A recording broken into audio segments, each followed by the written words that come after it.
A crime scene does not reveal its secret easily. Evidence does not jump into the hands of investigators. It must be searched for carefully, systematically, and without bias. Today, we are going to understand one of the most critical stages of crime scene investigation, crime scene search patterns.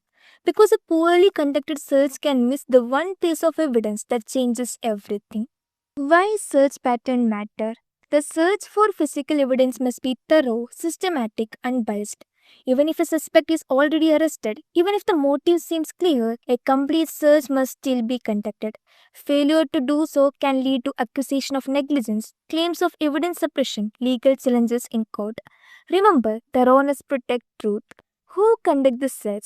The investigator in charge assigns personnel for the search. In most routine cases, police officers, field evidence technicians conduct the search.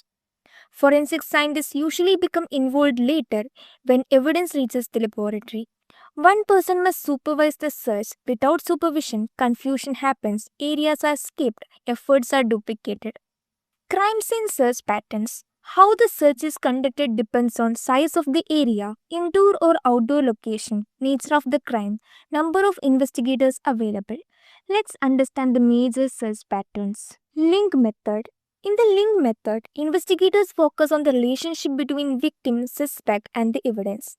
Instead of searching in geometric patterns, they trace logical links such as entry point, path of movement, location of struggle, exit point. This method is based on behavioral and physical connection. It is useful in complex indoor scenes where movement patterns are clear. However, it requires experience and careful reasoning. Line or strip method. In the line or strip method, investigators walk in straight lines from one end of the scene to the other. They then shift slightly and walk back in parallel lines. Best used in large outdoor areas, open fields, roadside scenes. It works well when boundaries are clearly defined. If boundaries are wrong, evidence may be missed. Grid method. The grid method is an extension of the line method. Two searches are conducted, first in one direction, then again perpendicular to the first. This creates a grid pattern. It is more thorough than strip method, used in large outdoor scenes, serious crimes when high accuracy is required. Zone or quadrant method. In the zone method, the science is divided into smaller sections. Each investigator searches one assigned zone, used in large indoor scenes, buildings, multi-room locations, aircraft crash sites.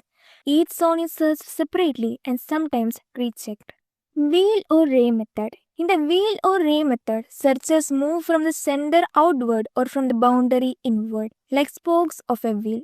However, the areas between rays may be left unsearched. Because of this limitation, this method is rarely preferred alone. Spiral method. In the spiral method, one investigator moves in a spiral from outside toward the center or from center outward. This method is useful in open outdoor areas, aquatic scenes, water-related investigations. In aquatic crime scene, a spiral pattern helps divers or search teams systematically cover underwater areas. However, maintaining a perfect spiral can be difficult.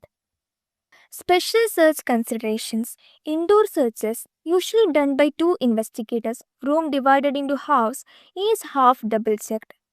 Outdoor searches, larger area, may use grid section, example 6 into 6 feet squares, must include entry and exit routes. Vehicle searches. Vehicle searches must be systematic. In hit and run cases, exterior, undercarriage, pain transfer, blood, hair, fibers. In homicide or kidnapping, entire interior and exterior searched equally. What are we searching for? What investigators search for depends on the crime. In homicide, weapon, blood, cross-transfer evidence like hair, fibers, DNA. In burglary, tool marks, latent fingerprints, entry damage. In most crimes, fingerprints, trace evidence, biological evidence, experience play a major role in recognizing relevant evidence. Order of processing. Before searching, survey the scene, photograph and sketch, map and measure, record evidence location, then begin the search. Important rule: collect fragile and easily lost evidence first. No single search pattern is perfect. The choice depends on scene type, crime nature, available personnel, environmental conditions. But one principle never changes: thoroughness is the goal, because missing one small piece of evidence can mean missing the truth. In the next video, we will move to the evidence collection and packaging, how evidence is preserved without contamination. Until then, search carefully, think systematically, and keep decoding forensic science with Decode Forensic.